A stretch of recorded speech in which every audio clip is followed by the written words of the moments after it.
जय स्वामीनारायण विद्यार्थी मित्रों, अपने शनिवार शुक्रवार जो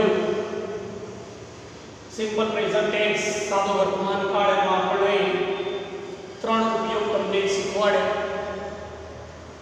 एक हकार, एक नकार, एक प्रश्न। हवे आपणे आगळ जईए WH अने हू वाळा। तो WH प्रश्नों सादा वर्तमान काल केवी रीते बने तो આપણે એની વાક્ય રચના લખીશું। દાખલા તરીકે WH પ્લસ ડુ અથવા ડઝ પ્લસ કર્તા પ્લસ ક્રિયાપદ પ્લસ કર્મ પ્લસ પ્રશ્ન। હવે આ પ્રશ્ન કેવી રીતે બને એનું એક એક્ઝામ્પલ લઈએ। When do you write your homework? તમે તમારું ગૃહ કાર્ય ક્યારે લખો છો? હવે ડુ વાળો બનાય, હવે ડઝ વાળો બનાવીએ। when does she write her homework? આ બંનેમાં ડિફરન્સ શું છે? સી સાથે ડઝ આવે છે, યુ સાથે ડુ આવે છે। આ પ્રશ્ન આપણે શીખવાનો છે। ત્યાર પછી આપણે વેર વાળો પ્રશ્ન લઈએ। Where do you live? એવો બીજો પ્રશ્ન લઈએ। Where does Mohan live? અહીંયા મિત્રો ધ્યાન આપવાનું છે કે હી, સી અને ઇટ હોય तो ज डज, नहीं तो डज आवे नहीं। आ WH प्रश्नो छे। आ रीते वाय वाळा बे प्रश्नो लईए। एक अने बे, फरीथी एक अने बे, फरीथी एक अने बे। Why do you get up late? तमे शा माटे मोडा उठो छो? एम बीजो प्रश्न, वाय does she get up late? આમાં does આવશે મિત્રો। he, she, it સાથે આ રીતે આપણે WH પ્રશ્ન શીખીશું કે he, she, it સાથે does વાપરીશું, બાકીના બધા સાથે આપણે do વાપરીશું। ઓકે, લખી લો તમારી નોટબુકમાં। ત્યાર પછી આપણે આગળ who વાળા પ્રશ્નોની ડિસ્કસ કરીએ।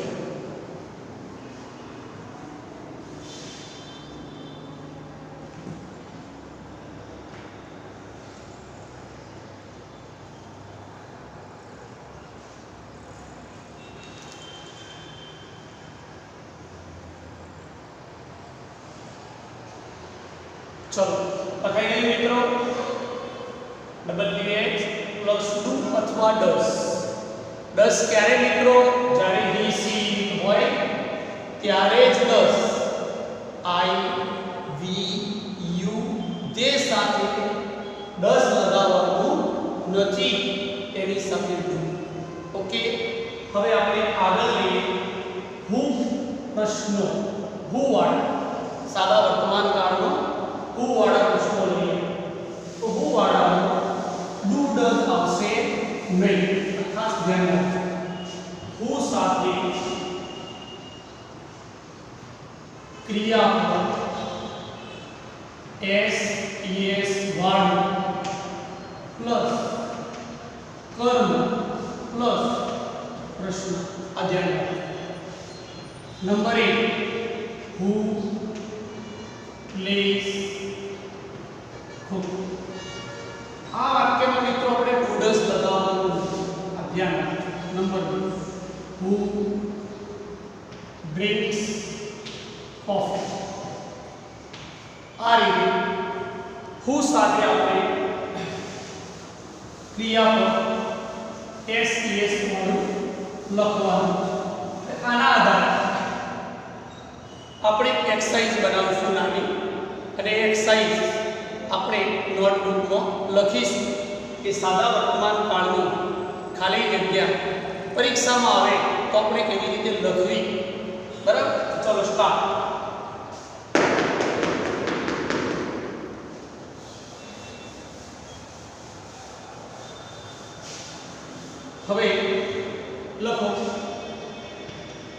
एक्सरसाइज અહીંયા ખાસ લખવું સાદો વર્તમાન સાદા વર્તમાન કાળની ખાલી જગ્યા આઈ ખાલી જગ્યા ક્રિકેટ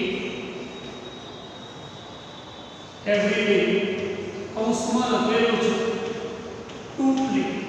ટુ પ્લે જોડે મિત્રો ઘણી વાર લોકો ટુ પ્લે લખી દે છે આપણે એ ધ્યાન રાખવાનું છે કે આઈ સાથે ક્રિયામાં એસ વગરનો ત્યાર પછી બીજું વાક્ય લખો સી ખાલી જગ્યા ટી એવરીડે કૌંસમાં લખીએ ટુ ડ્રિંક તો અહીંયા આગળ ડ્રિંક લખવાનું અને ડ્રિંકની પાછળ એસ લગાવવાનું કારણ કે હી સી અને ઇટ સાથે આપણે એસ લગાવવાનું છે ત્યાર પછી ત્રીજી ખાલી જગ્યા મોહન ખાલી જગ્યા નોટ ખાલી જગ્યા ખોખો ડે કૌંસમાં લખીએ ટુ હવે આવી ખાલી જગ્યા નકાર છે તો આપણે સમજી લેવાનું ડીસી સાથે ડઝ આવશે અને પ્લેનું પ્લે પણ એકમાં ટુ અને એકમાં પ્લે લખવાનું નહીં આ ધ્યાન રાખવાનું ડેઈલી શબ્દ વર્તમાનને નકારમાં બનાવવા માટે આપણે બે શબ્દની જરૂર પડે ડુ અને ડઝ નેક્સ્ટ ચોથી આઈ ખાલી જગ્યા નોટ ખાલી જગ્યા માય હોમવર્ક કૌંસમાં લખ્યું to write I do not write my homework I do not write my homework એટલે કે મેં મારું ગૃહ કાર્ય લખું નથી એટલે કે હું લખતો નથી મારું ગૃહ કાર્ય એટલે ડેઈલી શબ્દ લગાવવો તો પણ લગાવી શકાય છે હવે આપણે પ્રશ્નાર્થની ખાલી જગ્યા જોઈએ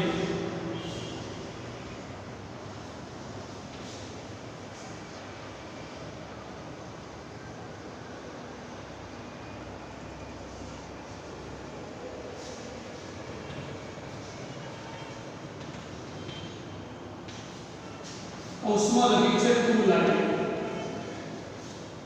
do you like pink shirt do you like pink shirt number 6 ખાલી જગ્યા સી ખાલી જગ્યા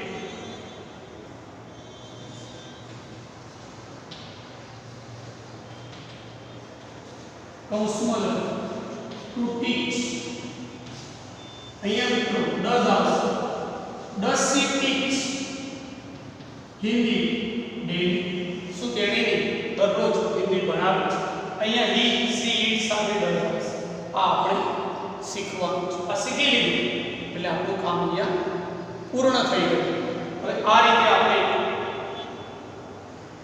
ત્રણ પ્રકાર શીખ્યા હકાર નકાર અને પ્રશ્ન બે ખાલી જગ્યા હકાર બે નકાર અને બે પ્રશ્ન હવે બે ખાલી જગ્યા આપણે WH અને બે ખાલી who what આ રીતે આપણે 10 ખાલી જગ્યાઓ આજની એક્સરસાઇઝ શીખીશું તો મિત્રો તમારી નોટબુકમાં આ ખાલી જગ્યા 6 6 લખી દો ત્યાર પછી આપણે આગળ શરૂ કરીએ 7 8 9 10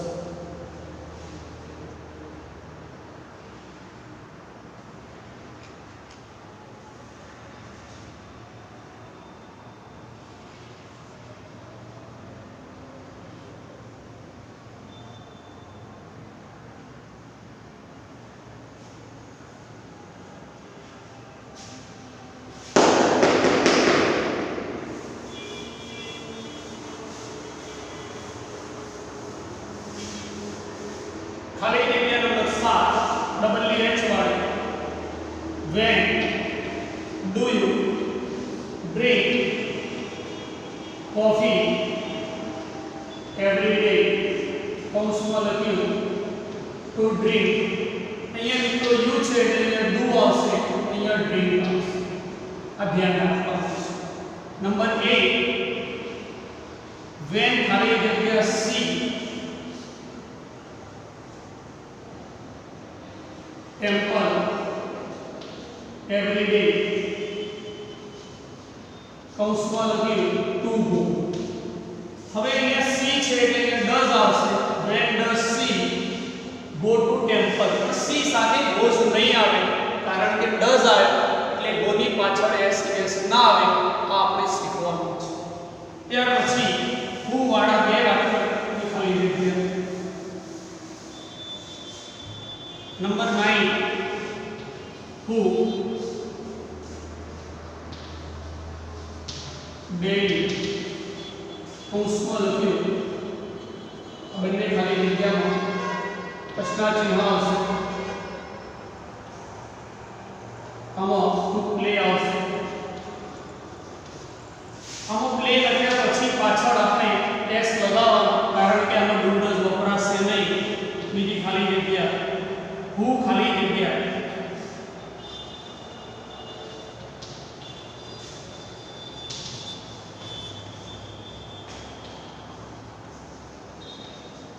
અહીંયા મિત્રો ટીચીસ લખવાનું. who teaches English daily. teach ની પાછળ s play ની પાછળ s એટલે સમજી લેવાનું કે આ સાદા વર્તમાન કાળ છે. તો આ રીતે મિત્રો આપણે દરેકના બે ખાલી જગ્યા લીધી સાદા વર્તમાન કાળમાં. હવે મિત્રો આપણે ખાલી જગ્યા શીખી લીધી. 5 પ્રકાર શીખી લીધા. હકાર, નકાર, પ્રશ્ન, WH અને who. હવે મિત્રો આવા બીજા 5 વાક્ય પર શીખવાના છે. એ પહેલા આપણે એક હેવ અને હેઝ ની 2 મિનિટ વાત કરી લઈએ કે સાદા વર્તમાન કાળમાં હેવ અને હેઝ નો ઉપયોગ થાય છે. તો ખાલી હેવ અને હેઝ આવે તો કેવી રીતે એનો ઉપયોગ થાય? તો મિત્રો અહીંયા સાદા વર્તમાન કાળમાં હેવ અને હેઝ ના ઉપયોગ લખજો. દાખલા તરીકે I have a bicycle. મારી પાસે સાયકલ છે. તો મારી પાસે હેવ સાથે ભૂતકૃદન નથી માટે આ સાદો વર્તમાન કાળ છે. આવી રીતે he she it હોય તો આવું આવે she has a mobile. તેની પાસે મોબાઈલ છે. he she it સાથે has આવશે. તેનું ટેબલ લખી લો મિત્રો. I સાથે have, we સાથે have, you સાથે have, you સાથે have અને he she it સાથે has. he she it સાથે has અને they સાથે have. આ રીતે મિત્રો આપણે has અને have નો ઉપયોગ કરવાનો છે. have અને has સાથે જો ભૂતકૃત ન હોય તો આ વાક્યને આપણે સાદા વર્તમાન કાળમાં જ લેશું. આ ધ્યાન રાખો. મારી પાસે લખવા માટે I have, my have આવશે નહીં. આ ખાસ ધ્યાન રાખજો. આપ છઠ્ઠા ધોરણમાં ભણો છો, શીખવાનું છે આપણે. I એટલે મારી પાસે. have અને has નું ગુજરાતી થાય મારી પાસે હોવું. મારી પાસે હોવું. મારી પાસે સાયકલ છે, મારી પાસે સ્કૂટર છે, મારી પાસે કાર છે. આ રીતે બધું જ લખવા માટે I have અને he she it હોય તો has. એમાં ગાયને 4 પગ છે. આ વાક્ય મિત્રો બહુ ફેમસ થઈ ગયું છે. લોકો કાઉ is four legs લખે છે. શું લખે છે મિત્રો? કાઉ is four legs.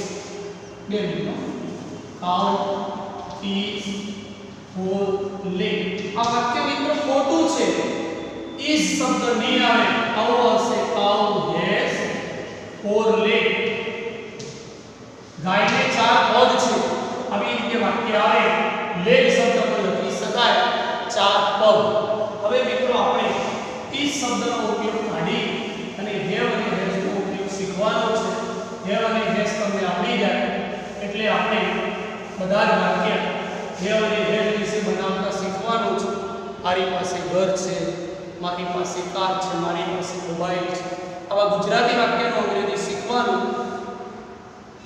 If you want to speak English, so you have write some sentence in your notebook daily and practice.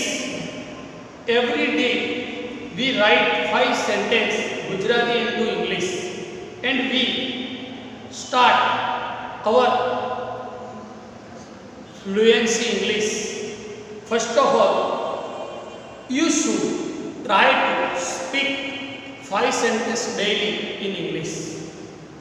If you have understand or not understand, but speak English is necessary to every student. My dear friend, today we complete simple present tense, and next video we will start simple present tense.